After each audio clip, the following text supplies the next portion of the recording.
Oke teman-teman, halo, assalamualaikum warahmatullahi wabarakatuh. Ketemu lagi, udah lama banget kita belum posting podcast berikutnya. Nah, kali ini aku kebetulan lagi di Pontianak dan ketemu sama juragan tanah di Kalbar. Nah, juragan tanah ya. Jadi ada duo. Kalau biasanya kan kita ngundang single ya, single leader. Ini ada duo, kolaboratif teamwork, membangun perusahaan kafling properti gitu ya, udah kurang lebih 8 tahun ya? Berapa tahun? 2014 Pak. 2014. Ya, berarti 9 tahun. Ya, hampir 9 tahun. Terus sampai sekarang udah punya banyak proyek yang udah sold out juga. Nah, buat teman-teman yang usaha kafling ataupun properti kayaknya wajib dengerin ini karena dua orang ini punya cerita yang luar biasa. Langsung aja kayaknya kita kenalan dulu kayaknya. Halo Mas Unu, sebelah kanan ada Mas Unu. Halo. Gimana kabarnya, sehat? Alhamdulillah sehat, luar biasa. Nah, keren nih Mas Unu. Gimana nih? Nanti mungkin Pak Sandi sama Pak Unu yang jelasin sedikit tentang kalian kayaknya ya. Sebelah kiri saya ada Pak Sandi. Pak Sandi gimana kabarnya, sehat Pak Sandi? Sehat, alhamdulillah. Ya, nah, Pak Sandi. Jadi ini pergabungan bisnis yang hebat antara Chinese dan Arab ya. Wah. Hitungannya mantap. Yang satu lagi ini orang Arabnya biasa kan, Berkah ya. Bawa keberkahan. Membawa keberkahan gitu kayaknya. Boleh nih Mas Sandi sama Mas Unu, boleh cerita dulu kira-kira Mas Sandi sama Mas Unu nih di RKL ini perannya seperti apa sih? Terus mungkin nanti pembagian tugas ketika jalan bisnis itu gimana? Sampai akhirnya punya tim sekarang, terus banyak proyek juga yang udah sold out dan lain-lain. Ya. Langsung aja kayaknya. Monggo. Coba silakan. Ya, jadi kalau untuk di RKLN ya, halo semuanya, salam kenal. Kalau nama saya itu Muhammad Yunus, nama lengkapnya panggilannya Bang Unu ya. Jadi itu panggilan akrab sehari-hari lah ya. Bang Uno atau Bang Uno? Bang Unu aja. Uno. Siapa tahu nanti rezekinya seperti Pak Sandiaga Uno ya. Woi. Siap. Sama ya kan. Kalau Uno satu ya. Kalau Uno satu. Jadi untuk di RKLN sendiri ya, saya pribadi dengan partner dengan Bang Sandi. Jadi udah sampai sama kan Bang Sandi, Betul. Unu, Sandi Uno, oh gitu. Gitu Jadi ya. pecahan dari Sandiaga Uno ya. Ya. Bukan pecahan, titisan. Oh, yes.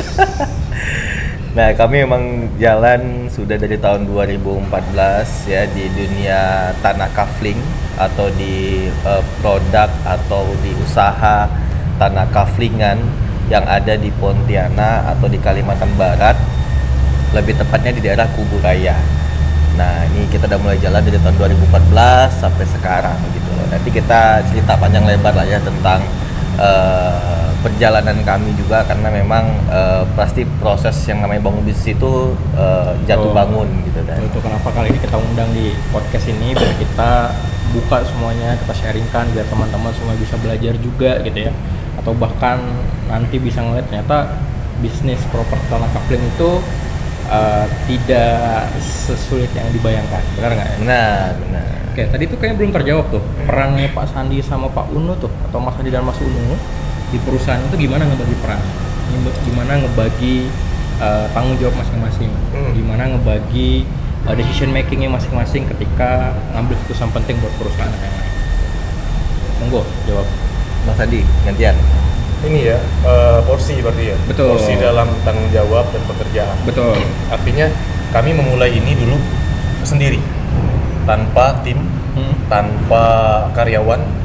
Jadi otomatis saya sama Yunus harus ngerti semua. Betul.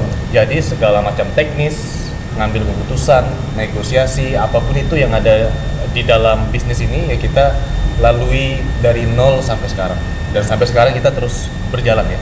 Bootstrap ya, artinya dari awal memang fighting berdua sendiri, Ya. as usual, sampai bertumbuh punya tim yang sebenarnya. Benar. Nah, jadi dengan pengalaman kita membangun sendiri itu, seperjalanan akhirnya kita bisa menemukan nih masing-masing passion. Nah, kebetulan untuk di usaha RKLN ini, saya memang lebih banyak ngambil untuk teknisnya itu di bagian legalitas, kemudian bagian digitalnya. Nah, itu tanggung jawabnya di saya. Nah, kalau Pak Yunus ini lebih ke SDM, marketing, salah satu HRD juga. Nah, seperti itulah kalau bicara teknis. Okay. Namun sekarang kita sudah berbicara tanggung jawab. Artinya sudah ada orang-orang yang bisa kita percayakan, yang kita delegasikan. Untuk simpelnya sih seperti itu, Mas Aris. Jadi kurang lebih berarti kalau di Pak Sandi itu berkaitan sama legal, mungkin digital itu juga termasuk finance ya, kayaknya juga ikut masuk ke sana. Oh iya, Finance. Iya, Finance. ya. Finance. Ngobrol. Terus kalau Pak Wano kayaknya lebih ke operation bisnisnya, sama leading team gitu ya. Ya. Kemudian ya tadi building teamnya dan sebagainya. Itu kurang lebih peran teman-teman. Jadi seperti biasa kalau yang saya tahu ya, ketika bisnis bareng partner gitu ya, apalagi sekarang udah kurang lebih hampir 10 tahun ya, 9 tahunan. Nah, pasti ada banyak banget kadang mungkin clash ataupun decision making yang mungkin di awal-awal itu kayak bergejolak gitu ya. Saya maunya kayak gini nih, saya maunya kayak gini tuh. Nah, gimana Pak Unu dan Pak Sandi antisipasi itu dulu sehingga bisa long lasting sampai sekarang? Jadi kalau yang namanya partner bisnis gitu ya, ini kan menyatukan dua isi kepala yang berbeda gitu kan. Betul. Artinya sama-sama sebagai pemimpin, sama-sama sebagai leader. Dan uniknya di kami berdua ini punya karakter ataupun yang berbeda lah ya.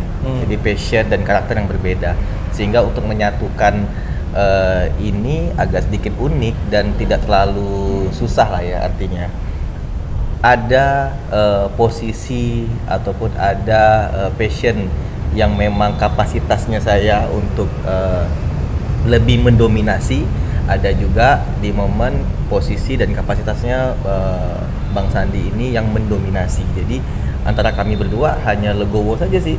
Jadi lebih banyak ke sharing. Saya sering ngobrol sama Sandi juga, saya bilang, San, kita untuk jalanin suatu usaha ini, kita seperti sebuah pasangan yang betul-betul harus bisa saling melengkapi, harus bisa saling mengerti dan memahami.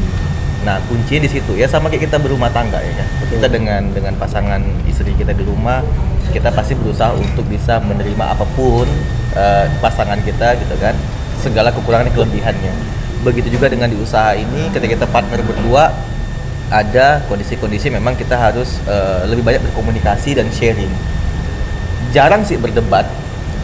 Oke, tapi kalau dari awal pasti pernah nggak ya sempat lah kayak mungkin cekcok dan sebagainya ya. Terus kemudian mungkin ada momen di mana kayak ngerasa oh kayaknya memang karena partnership nih kita jadinya perlu saling ngerti gitu. Kalau mungkin awal-awal kan pasti itu selalu ada tuh dimanapun, karena masing-masing kan punya background yang berbeda, terus juga punya dibesarkan dengan keluarga yang berbeda, pasti punya belief masing-masing kayak gitu. Terus tadi kalau ngomong contoh kayak kita berumah tangga, kayak bukan kita, Wak. Saya belum berumah tangga soalnya. Jadi belum tahu gimana ya. Belum tahu ya. Jadi untuk Anda di rumah yang punya calon, kontak di bawah ini.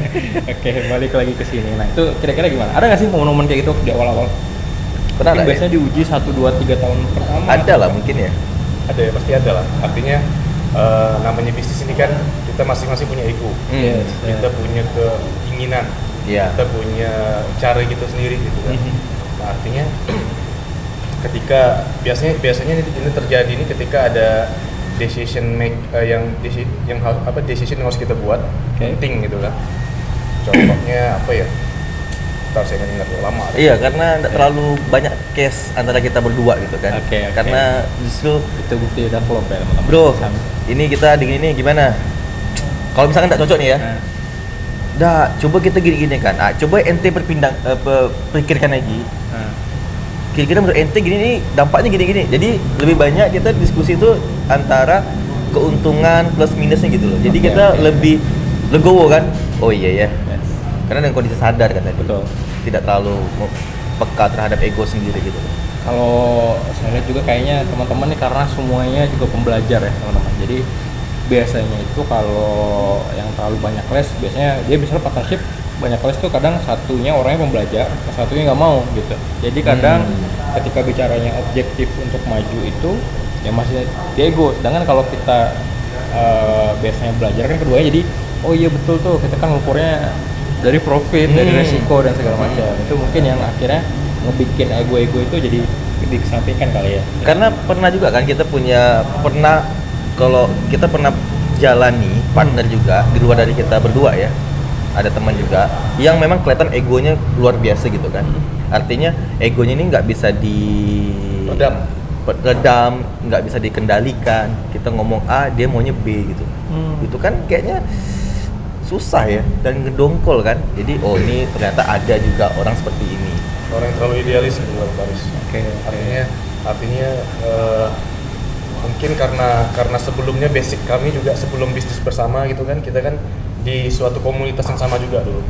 Nah, di komunitas yang sama, yang mana di komunitas itu kita sudah ngebondingnya cukup lama, cukup kuat dari segi pembelajaran tentang bisnis, dari segi spiritual.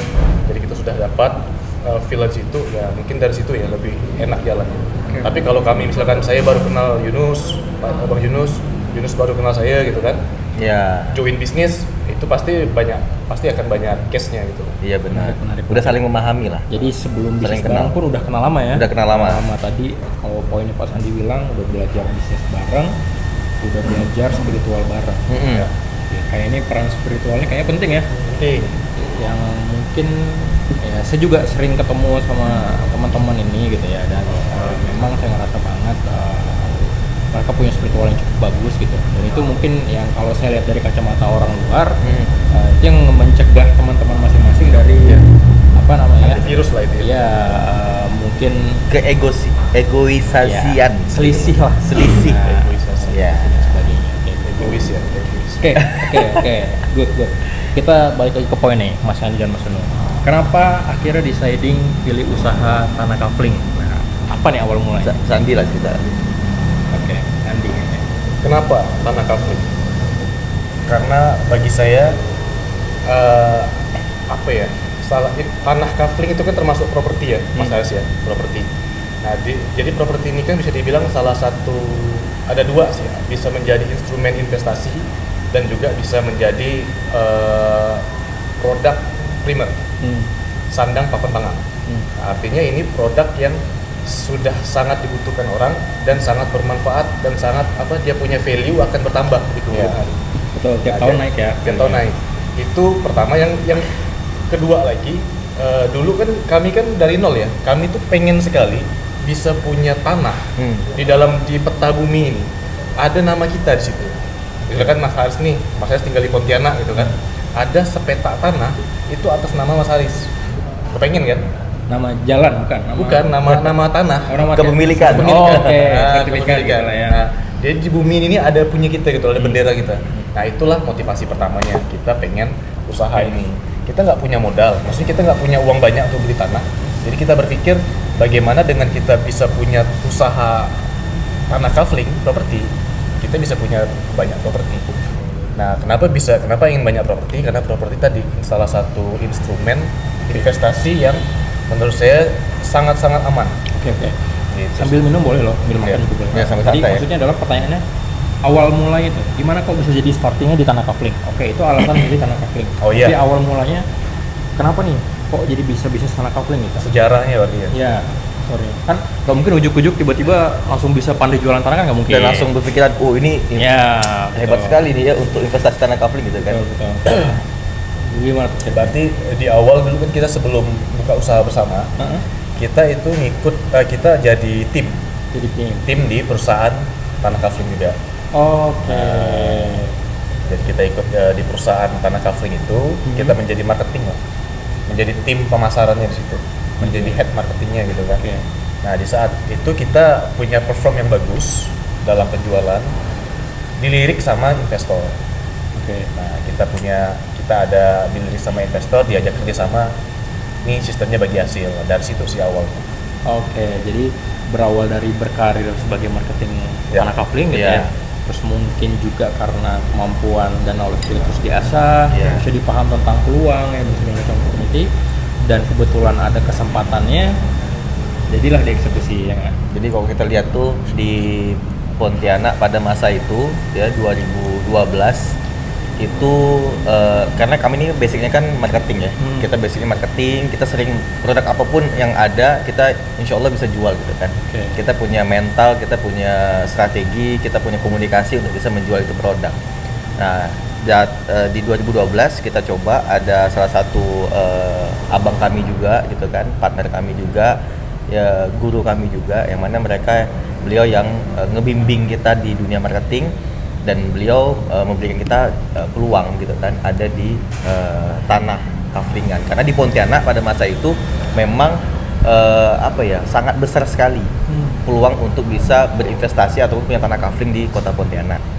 Kita ambil peluang itu, kemudian kita jalani. Alhasil memang penjualan sangat cepat sih ya. Mungkin 1 bulan tuh bisa sampai ratusan kafling kita jual 1 bulan, gitu kan. 1 bulan ratusan kafling ya teman-teman ya. Nah itu artinya punya potensi yang sangat besar, yang bisa punya keuntungan yang besar lah di situ kita lihat. Itu masih jualan tanah orang masih dulu? Tanah orang dulu. Artinya teman-teman kalau punya proyek tanah mungkin bisa kontak RKLN. Nah, jadi jualin gitu ya kali ya. Bisa ya. Sampai sekarang juga masih berjalan, yang datang untuk minta bantu jualkan, ajak kerjasama itu alhamdulillah masih berdatangan, dan juga alhamdulillahnya masih punya rezeki kita di situ untuk bantu jualkan lebih cepat ataupun bisa habis lah gitu kan. Nah singkat cerita, kita coba karena di masa itu mulai banyak berkeluaran yang main tanah kafling, investor mulai datang menawarkan ada tanah, ada apa segala macam, karena kami dominasi di project itu yang sebelumnya, di perusahaan sebelumnya, di project itu kami berdominasi, dan kami sangat menguasai ya, dari Bang Sandi, teman-teman juga kita menguasai dari hulu sampai hilir, artinya bagaimana proses penjualan, proses surat menyurat, proses notaris, proses sertifikat, dan bahkan proses ke pemilik tanah. Nah dari basic itulah kita memutuskan untuk bisa berdiri sendiri di 2014. Jadi start dari tahun 2012 kerja, 2012, terus 2014 akhirnya bisa untuk usaha sendiri gitu loh. Jadi ada proses 1 tahun lebih lah, kurang lebih 2 tahun lah ya. 2 tahun untuk kita bisa berdiri sendiri. Jadi itu belajar, karena belajar memang kita harus ikut orang yang lebih duluan, yang lebih sukses, karena kita nggak bisa juga harus memotong kompas dengan cara langsung terjun, karena bakal banyak jatuhnya, bakal banyak sakitnya gitu, bakal banyak salahnya. Jadi kita ikut dengan orang yang udah berpengalaman, yang siap pasang badan gitu kan, kita jalan. Nah 2012 kita jalan sampai sekarang, dan juga tadi awalnya ada investor yang masuk, kemudian kita kerjasama, dan gitulah. Jadi teman-teman itu ya, kalau ada yang ngomong bilang wah bagusan kerja, bagusan usaha gitu, enggak, semuanya bagus teman-teman, semua ada porsinya masing-masing gitu. Jadi kalau teman-teman kerja dengan sepenuh hati pun, kalaupun nanti memang kapasitasnya teman-teman udah naik kelas, pasti akan ada fasenya bisa buka kapalnya sendiri ya. Waktu kita memutuskan untuk buka sendiri, itu pun sebenarnya sudah kita konsultasikan dengan guru kita sebelumnya, dengan bahasa perusahaannya bos kita lah, bos kita yang lama, kita udah konsultasikan, kita pengen dengan bendera sendiri, dan beliau pun mengasih lampu hijau, memberikan banyak insight. Ya akhirnya kita memberikan motivasi supaya kita berani untuk maju gitu kan. Nah itu namanya etika teman, itu yang saya rasa mungkin membuat bisnis teman-teman juga maju gitu. Jadi ada banyak banget di luar sana mungkin juga sama kayak mungkin ada yang nonton pernah kerja ikut orang, terus tiba-tiba buka usaha yang sama tapi nggak sowan, tapi nggak izin, tapi nggak misalnya minta arahannya, sehingga curhat kayak Mas Aris. Ini kasus dari banyak klien dan juga lain yang kita ketemuin ya. Gitu Mas. Nah, dan prosesnya juga lama kan, 2 tahun gitu. Betul, jadi biasa itu bisnisnya jadinya juga berat gitu. Tapi kalau ngeliat tadi dengar dari ceritanya Pak Unu dan Pak Sandi, ngobrol sama bos sebelumnya bilang mau bikin saya sama sendiri, bahkan dikasih arahan dan lampu hijau, itu kan artinya dia meridoi akan semua ilmu yang didapat selama 2 tahun. Ya. Jadi lebih mudah segala urusannya. Oke, keren. Nah, apa nih proses kan tadi jumping ya dari ngerjain punya orang sampai punya sendiri. Pasti tetap permasalahannya beda dong, naik kelas dong. Dari yang tadi mungkin kalau ada apa-apa di backup sama atasan gitu ya. Sekarang tiba-tiba harus pasang badan sendiri gitu. Nah, masalah apa yang pernah teman-teman hadapi terberat nih selama mendirikan si RKLN ini gitu? Saya hitung gue. Banyak. Artinya gini ya, kawan-kawan ya. Ini bukan ini karena kita bicara realita. Betul. Artinya kalau berbicara minim resiko, itu sangat aman ketika kita mengambil pekerjaan, mengambil porsi sebagai marketing atau agensi. Yes. Yang mana masalahnya cuma satu. Apa masalahnya? Bisa jualannya. Gimana cara jual? Nggak jualan. Gimana cara jual? Gimana cara ngomset? Itu aja masalahnya. Tapi begitu kita memutuskan untuk berpindah dari agensi tadi menjadi developer lah bahasa kita, pengusahanya. Wow, banyak ternyata tiap begini. Hulu sampai hilir. Ya, hulu sampai hilir. Ada beberapa item lah yang menurut saya itu sangat krusial di usaha tanah itu kan. Yang pertama legalitas. Nah dulu karena kita nggak paham legalitas, kita juga pernah kena masalah di situ. Gitu loh. Apa tuh masalahnya itu? Indikasi tumpang tindih. Sengketa tanah. Sengketa tanah. Nah dia ternyata ada loh sertifikat yang bisa double. Nah itu ternyata kita nggak tahu dulu. Banyak tuh juga. Ada gitu kan. Belum lagi nanti jenis-jenis sertifikat. Ada sertifikat SHM, ada di bawahnya lagi ada SKT, ada surat girig, surat kerajaan dan sebagainya. Nah itu salah satu. Itu hanya kulit luarnya tuh. Kalau kita bicara legalitas kan. Kemudian di lapangan. Nah di lapangan itu ternyata kita harus benar-benar menguasai patok-patoknya, ukurannya, batas-batasnya, kepemilikannya. Karena bisa jadi ukuran itu tidak sesuai dengan di sertifikat. Ada kemungkinan dan banyak terjadi di lapangan. Kalau dengan kasus kayak gitu, misalnya ukuran tidak sesuai dengan sertifikat, misalnya di sertifikat ukuran seperti ini, tapi faktanya seperti ini, yang diikutin itu yang sesuai sertifikat atau yang sesuai sama fakta di lapangan ya? Di sertifikat. Yang di sertifikat. Ya, yang di sertifikat. Oke. Nah, artinya di situ kita butuh bonding dengan instansi yang terkait. Contohnya BPN. Kita harus sering-sering sowan ke sana, minta dapat edukasi, pengarahan. Kalau bisa dapat kenalan di situ kan, biar kita lebih enak komunikasinya. Itu salah satu networking. Networking. Nah, yes, kayaknya semua bisnis ya Pak, Mas Daras ya, networking itu penting sekali. Betul. Jadi banyak memang kalau dari masalah itu ya pasti ada ya, karena setiap usaha, setiap bidang apapun, produk apapun pasti ada masalahnya, pasti ada kendalanya. Kalau ditanya pernah nggak sampai rugi? Pernah nggak sampai ditipu? Pernah nggak tadi dibilang penipu, pembohong, habis itu tanahnya bermasalah, tanah sengketa? Ya pernah gitu kan. Pernah nggak sampai nggak bisa ngurus berkas sampai berbulan-bulan? Pernah gitu. Jadi memang itulah fase-fase dalam kita bisa menguasai ini usaha sampai detail gitu loh. Betul. Ibaratnya itu level-level masalah tuh kan kayak di game itu bosnya belum naik level ada bosnya lagi dan sebagainya gitu. Nah itu boleh dong satu atau dua problem diceritain ke teman-teman Sobat Ara sekaligus gimana cara nyelesain masalahnya saat itu gitu. Mungkin masalah satu atau dua yang ngerasa tuh kayak ribet banget. Terus dapatnya cara penyelesaiannya seperti ini. Biar teman-teman yang lain bisa belajar dari kesalahan yang mungkin pernah dibikin sebelumnya. Kalau dalam kerugian bahasanya itu kayak misalkan kita kerjasama dengan investor gitu kan, kita percaya sama investor gitu kan, bukan investor ya bahasanya ya, perantara. Jadi gini ceritanya, kita ditawarin tanah, oke.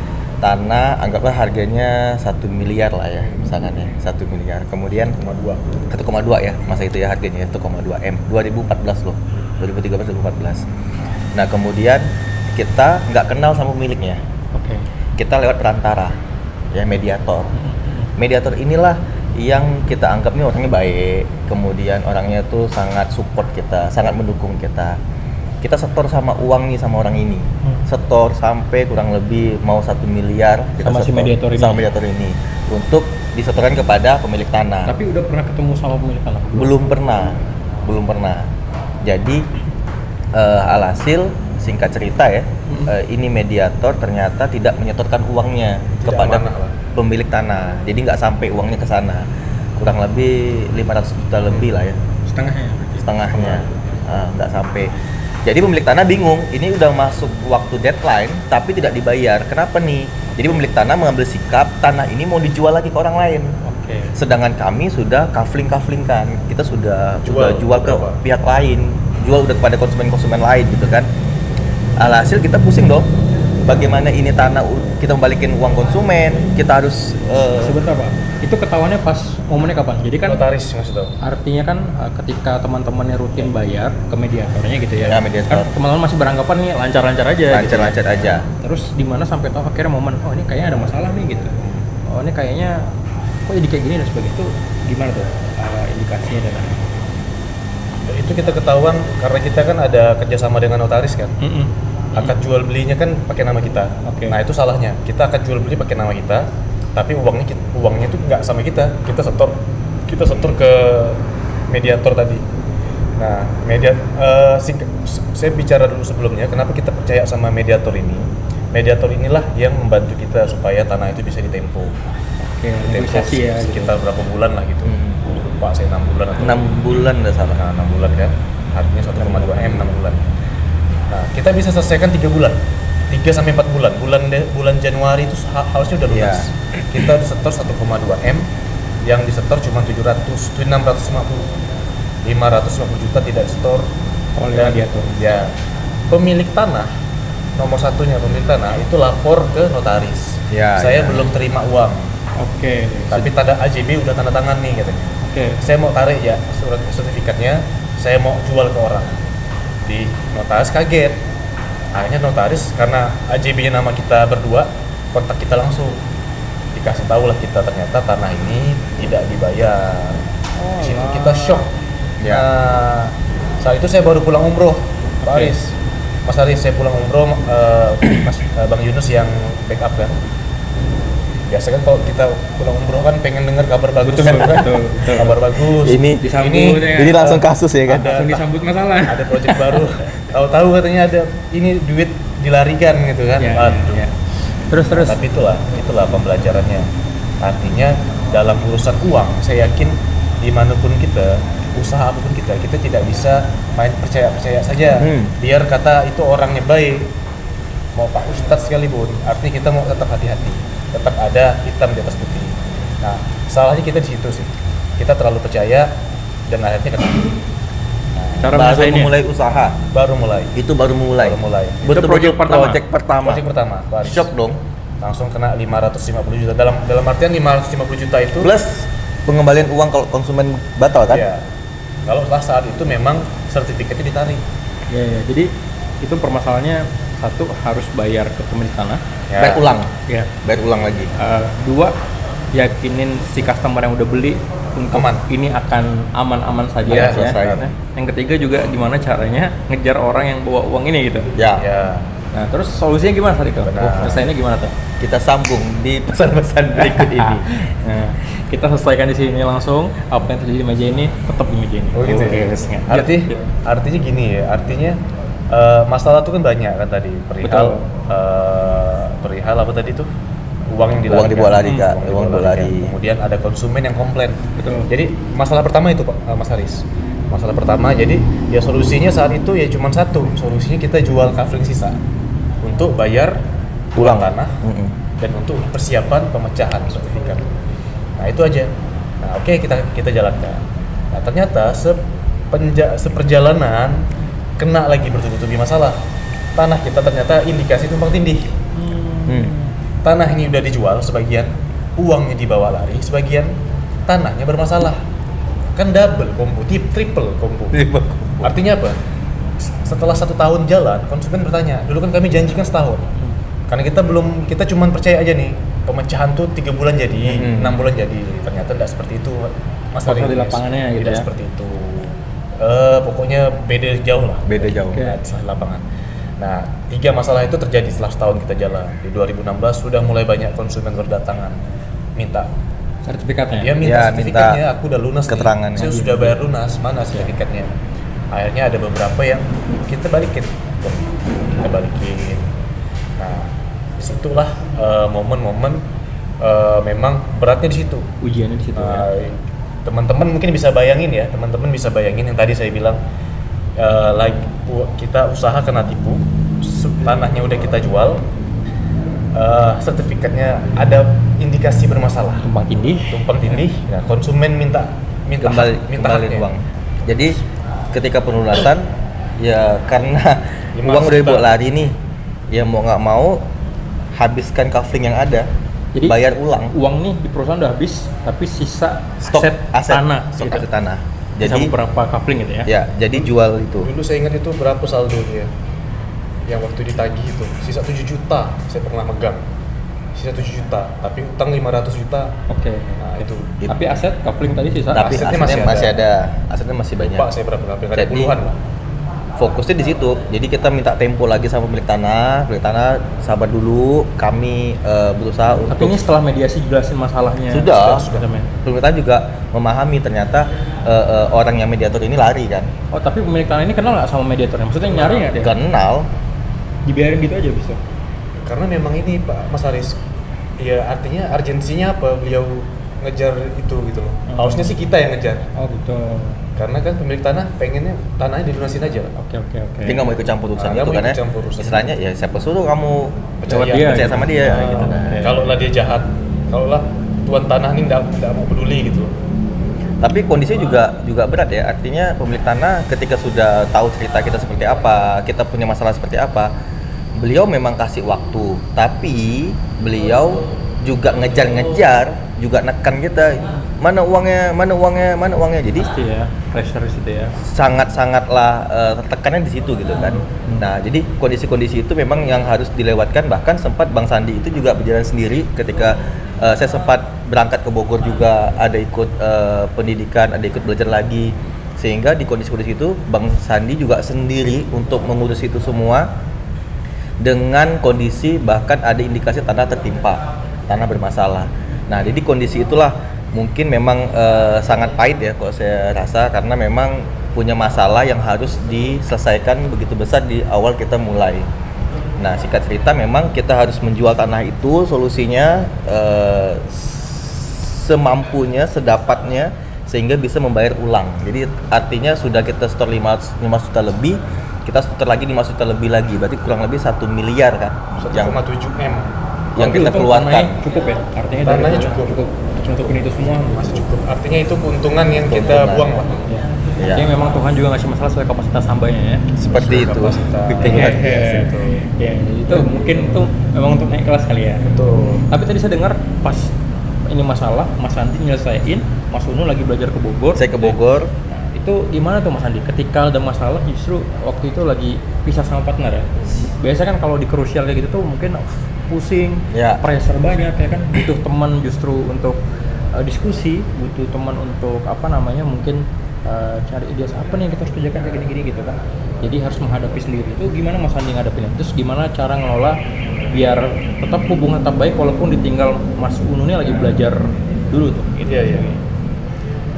Artinya ya seperti tadi Mas Haris bilang, stres artinya dengan kondisi seperti itu kan saya kebetulan sendiri lah itu kan dipercaya gitu kan untuk ngurus ini gitu kan. Kalaulah saat itu Bang Yunus ini perginya untuk belajar bisnis, mungkin saya akan larang. Tapi karena saat itu dia memutuskan untuk belajar Al-Quran, menghafal Al-Quran gitu kan, tentu tidak bisa saya larang gitu kan. Nah artinya Tapi kondisi saat itu kan lagi urgent banget tuh masalah. Tapi kok kira kenapa biarin? Udah deh lu belajar Quran deh. Ini kan ada masalah nih tapi gitu. Itu gimana tuh? mungkin kalau di versi saya mungkin sama mungkin di versi Bang Yunus ya, artinya kita sudah tahu ada masalah itu. Itu di bulan April 2015. April lah. Bulan April beliau berangkat. Saya pulang umroh itu Februari. Maret kita pusing-pusingan ketemu tuan tanah gitu kan, memastikan negosiasi ulang. Harus bayar sekian, bulan April beliau berangkat gitu kan. Nah, artinya sempat saya juga galau kan nih, kalau saya ditinggal sendiri macam mana nih gitu kan, gimana nih saya menghadapi semua itu gitu kan. Cuman saya berpikir ya sudah lah, mungkin ini jalannya, dia ikhtiarnya di akhirat, versi akhirat gitu kan. Ini maaf ya, bukan dakwah sebenarnya, tapi ini kenyataan. Ini gitu kan. faktanya lah. Dengan Faktanya kuatkan gitu kan. doanya, Nah, kuatkan ininya, amalannya. ya, Oke. artinya Jadi ibaratnya satu perang jalur langit, satu perang jalur bumi gitu kan. gitu Kurang lah lebih ya. gitu. Iya gitu ya. Bahasa kasar gitu, artinya ya udah gitu kan, Bismillah kan, saya ridho, beliau berangkat.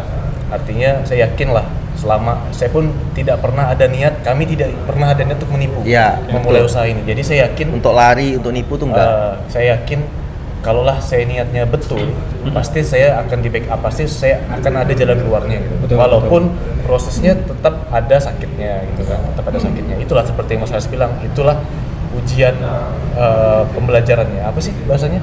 Naik kelas ya, untuk naik kelas. Nah, Naik naik kelasnya gitu kan. Artinya untuk naik kelas dari seorang marketing menjadi Iya. pembisnis itu nggak gampang. Itu nggak gampang. Ya itu tadi. Baru Kalau mulai aja udah gampang, kena masalah kan. Semua orang udah buka bisnis ya. Iya, semua orang udah buka bisnis dan berhasil. Dan berhasil dan Gitu sukses. kan. Cuman banyak yang buka bisnis juga, tutup juga. Banyak tutup. Banyak. Nah. Ya. Mungkin beberapa dari kita juga sama, maksudnya sebelum usaha ada yang jalan pasti beberapa usaha lain sempat ada yang tutup juga ya kan, Iya. namanya proses belajar. Betul. Itu hal biasa. Yang penting adalah nggak berhenti. Jangan berhenti, Jangan terus pernah berproses. Iya. Ya, jadi, artinya singkat ceritanya prosesnya tadi seperti yang Bang Yunus bilang, kita tetap jual tanah yang ada, stok yang ada itu kita jual sampailah tanah itu lunas. Qadarullah, alhamdulillah bulan ketiga, bulan keberapa ya, bulan Oktober masalah itu udah lunas, Oke. lunas Dari Awal April 90 lah. juta. Dalam waktu beberapa bulan aja ya. Ya, 3 lunas, bulan ya. lunas. Nah cuman Bulan. PR kita ternyata saya pikir udah lunas, udah aman gitu kan. Udah Ternyata selesai belum gitu kan. selesai. Apa lagi nih? Ya tadi saya bilang ada indikasi tumpang tindih, tumpang tindih. Mas Aris. Oke. Jadi indikasi tumpang tindih ini sebenarnya juga saat saya jualan berbarengan, tapi di pertengahan, di saat tanah sudah mau lunas. Cukup bergejolak Mas Aris ketika kita ini, tapi jangan ditiru ya. Kita menjual tanah dengan kondisi kita tahu ini tanah ini bermasalah. Kan kalau kita jualan kan pasti ditanya, ini tanahnya aman nggak bos? Oh, aman gitu. Saya kan? pasti bilang apa? Aman kan? Nggak mungkin saya bilang ini ada indikasi bermasalah sih pak. Nggak mungkin konsumen Nggak beli mungkin, kan. Karena saat itu mikir udah butuh cash ya. Udah Butuh butuh cash. cash. Nah ini namanya manajemen masalah. Risiko, Iya. Bukan manajemen risiko, lebih tepatnya manajemen masalah Mas Aris. Iya. Jadi kan masalah ini banyak. Betul. Kalau saya pikirkan semua ini tidak akan selesai. Saya pilih nih masalah mana dulu yang mau saya selesaikan. Satu dulu ya. Jadi Ya. kayak masalah ini di pending dulu nih, meskipun ada masalah, tapi yang selesai urgent dulu gitu yang ya. urgent dulu yang kita Urgent, ambil kan. jadi saya pikir ini kalau tanah ini nggak saya lunasin, ini akan lebih parah masalahnya. Tapi kalau saya lebih fokus ngurus pemecahan juga uangnya nggak ada, gitu kan? Artinya udah saya fokus jualan. Walaupun saya dalam hati saya tahu ini tanahnya bermasalah gitu kan, gejolak batin juga, cuman Bismillah lah orang beli. Sampailah lunas, selesai step 1, nah step 2 nih, kita Baru menyelesaikan sertifikat. pemecahan atau yang ada Tumpang tindih masalahnya tadi. indikasi Indikasi. tumpang tindih. Kenapa saya bilang indikasi? Karena belum pasti. Belum pasti. Nah, Makanya masih berani jualin. Masih makanya berani. Kalau udah jelas-jelas tumpang tindih, mungkin udah. Dan berani. karena juga Iya. warga di situ tahunya memang ya punya pemilik gitu Iya, loh, oke. warga sekitar. Jadi kita Iya. juga masih ada data pendukung lah kita bahasanya. gitu loh, masih berani jual lah gitu ya, ya. ya artinya seperti itulah Mas Haris kan. Jadi kita jadi setelah masalah hutang piutang lunas, Oke. kita masuk ke Masalah masalah pemecahan. penyelesaian. Nah, itu gimana tuh? Artinya pemecahannya cukup lama. Kalau tadi 3 bulan, 4 bulan, ini kita nyelesaikannya 3 tahun. 2016, 2017, 2018. Iya. 2018 selesai. Itu di bulan Oktober juga. Menang kalah. Hah? Tumpang tindih kan tadi Menang. Menang, Nah, alhamdulillah. Singkat ceritanya menang. dapat lah ya gitu ya. Dapat. Jadi gimana tuh Pak Sandi? Terus beresin masalah yang tadi bertimpa itu gimana tuh akhirnya?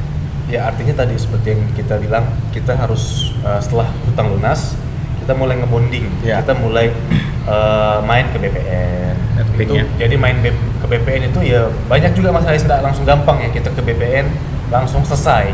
Itu konsultasi. Ternyata kita dicuekin juga. Awal-awal ya pasti. Awal dicuekin, tapi sepanjang waktu berjalan, yang penting kita fokus. Ya. Yang penting kita konsisten datang terus. Karena pun kenapa kita konsisten? Karena mau nggak mau, Betul. udah jalan. Betul. Mau berhenti pun nggak bisa. Nggak gitu bisa. kan. Artinya mau nggak mau saya tetap jalan. Bertanggung jawab. Harus Kita diselesaikan. bertanggung jawab dengan apa yang sudah kita mulai. Betul. Singkat cerita 3 tahun. Setelah 3 tahun pengurusan baru pemecahan selesai. 2016, 2017, 2018. 2018 bulan Oktober itu pemecahan selesai. Oke, jadi akhirnya masalah kerja selesai. Itu dalam waktu 3 tahun teman-teman. Coba bayangin teman-teman beresin sebuah masalah di bisnis harus sampai 3 tahun ya beresnya. Ya, Itu karena lama kan? namanya bisnis gitu kan. Kalau gampang sih semua orang bisa gitu kan. Bisa Tapi jadi bisnis. itulah tadi karena kita mau terus. Terus yang ketiga masalahnya tadi tuh harus balikin duit, jadi nggak perlu. Sebenarnya tadi agak kebalik ya Mas Haris ya. Balikin duit itu nomor 2. Iya. Karena saat itu berbarengan. Saat kita ngurus kan 3 tahun tuh, ngurus Betul. pemecahan 3 tahun. Sedangkan bolak-balik. bolak-balik ada biaya, sertifikat belum jadi, tapi kan konsumen udah lunas. Oke. Oke. Jadi sambil saya ngurus, sambil kita meyakinkan konsumen untuk tetap nunggu, Stay. sabar nunggu, dan yang mau minta uangnya kita kembalikan. Wes. Tapi nggak semua. Itu harus berani pasang badan. Jangan lari dari masalah. Jangan pernah lari dari masalah. Benar. Pembelajaran. Jadi ini pelajaran juga buat teman-teman yang usaha apapun gitu kan. Yes. Apapun usahanya, kalau dapat uang, baru mulai usaha dapat uang gede, jangan foya-foya, jangan senang dulu. Karena Jangan itu- ngambil keuntungan di depan ya. jangan pernah. Harus ada, kita cukup ambil secukupnya saja, kita tetap ada cash flow Iya. untuk pengaman di usaha kita. Kalau enggak, kita nggak akan tahu ada masalah apa nanti di kemudian. Yes, betul sekali Nak. Terus Pak Sandi, apa yang bikin Erkalen ini, Pak Unu dan Pak Sandi bertahan hingga kurang lebih hampir 9 tahun ini nih, dibanding mungkin banyak banget ya penjual kafling yang ada di Kalimantan Barat dan Jakarta ini. Iya. Nah, apa nih inovasi dari Erkalen sehingga bisa sustain sampai sekarang kayak gitu?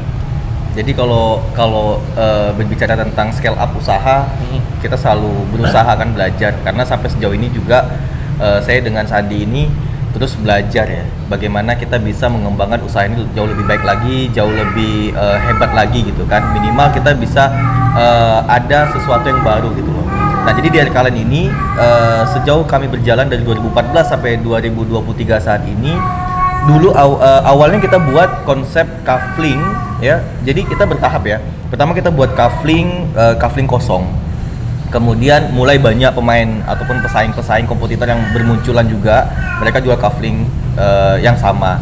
Kemudian kita tambah value kita apa? Value kita adalah kita jual kafling karena kita butuh hektaran, ya kan? Kita bikin kafling yang sudah pecah sertifikat. Pemain lain tidak ada pecah sertifikat. Jadi saat itu udah free sertifikat, udah ganti nama lah. Sudah. Siap Jadi balik nama. Jadi ada value di situ. Iya, betul. Kemudian kita kasih lagi value-value lain. Artinya ini menjadi salah satu senjata kita untuk bisa menguasai pasar lagi. Dan yang terakhir yang kita buat ini adalah kafling kebun yang sudah ada pohonnya, sudah ada buah siap panennya. Sejauh ini, selama ini orang jual kafling, ada kafling kebun, tapi belum ada kebunnya. Hanya Konsep. jual konsep, hanya wacana. Kita akan ada kebun ini ya, ini dan sebagainya macam. Tapi yang dibuat sama Erkalen saat ini adalah kita tanam dulu pohonnya. Setelah itu baru kita jual kaflingnya. Di kafling produktif ya, kafling aset. Jadi Sangat produktif.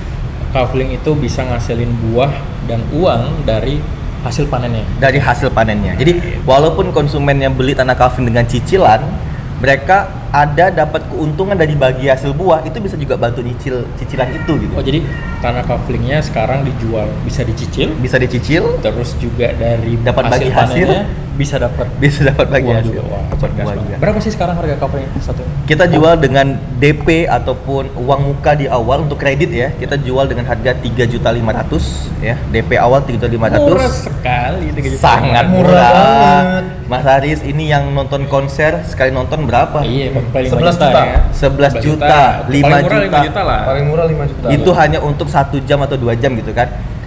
Kita hanya Seumur hidup. kafling ini seumur hidup, dapat diwariskan 7 keturunan, siapapun kakek nenek cucu cicit bisa pakai. Oke. Disclaimer selama belum kiamat aja. Oh. Oke. Nah, Jadi hanya teman-teman, 3.500. Kalau mau order kaflingnya bisa langsung kontak Erkalen aja ntar ya. Bisa. Oke. Dan sangat murah sekali. Apa cicilannya berapa? Cuman 750.000. 150.000 tuh kayaknya Ngopi aja berapa kita? Udah iya, 1 hari ya kan? 100.000 paling Sebulan nggak udah ya. berapa kan? Nah, jadi itu. Oke, jadi itu tadi teman-teman pembelajarannya banyak banget dari Pak Sandi dan Pak Unu. Thank you udah main di Sama-sama. podcastnya Arah. The best. By the way, Arah juga beberapa kali main ke kantornya Erkalen gitu ya dan segala macam. Kira-kira ada kesan atau pesan mungkin gimana kira-kira waktu ngobrol sama Arah dan sebagainya dan sebagainya itu gimana waktu itu? Oh, tentu kita sangat banyak mendapat insight. Kami berdua berterima kasih kepada tim Arah, terutama kepada Mas Haris juga. Yes. Mas Haris ini yang sudah mau datang screening kita gitu kan, screening Jauh-jauh dari Jogja ya kan? ya, jauh-jauh dari Jogja, screening. Oh, ini mesti gini, mesti gitu, mesti gini. Ternyata memang ini sangat-sangat Membantu. mempengaruhi lah dalam growth-nya kita Erkalen. Oke. Seperti itu. Kita terima kasih banyak untuk Arah. Sama-sama Mas Erkalen, Mas Erkalen, Mas Andi, Mas Uno. Instagramnya apa Mas Uno? Kalau Ya, mau jadi follow. kalau untuk Instagram Erkalen itu ada di erkalen.id. Jadi teman-teman Erkalen.id. bisa follow di erkalen.id, dan kami juga ada di YouTube Erkalen ya, di YouTube Erkalen. Jadi bisa di searching aja.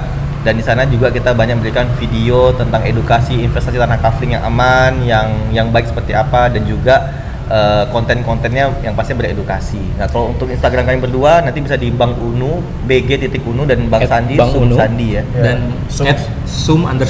Sum Sandy. Nah, Sum oke. Sandy. Jadi Jadi, kalau mau berkenalan, mau cerita, Silakan. mau sharing-sharing bisnis, Oke. investasi, silakan. Siap. Jadi teman-teman kalau ada pertanyaan apapun boleh komen di bawah ataupun langsung japri kita juga boleh kayak gitu ya. Nanti kalau misalnya ada kesempatan lain waktu untuk minta abang-abang ini menjawab pertanyaan teman-teman, kita pasti akan lakukan segera. Ya, komen aja kan. Jangan lupa langsung komen di bawah. Terus kira-kira siapa lagi yang mau kita undang berikutnya juga boleh komen di bawah. Ya, jadi tadi pembelajaran yang kita dapat, jangan pernah lari di masalah gitu ya. Kalau mau berpindah kuadran harus siap naik kelas gitu ya. Tuhan ngasih masalah sesuai kapasitas hambanya dan lain-lain. Thank you sekali lagi, makasih Mas Ani, Mas Siap. Unu buat waktunya. Terima kasih Gak sama-sama. berasa kita ngobrol Bang udah Haris. banyak. Cuma segitu aja teman-teman sahabat Arak. Sampai jumpa di podcast berikutnya. Assalamualaikum warahmatullahi wabarakatuh. Dadah. Bye.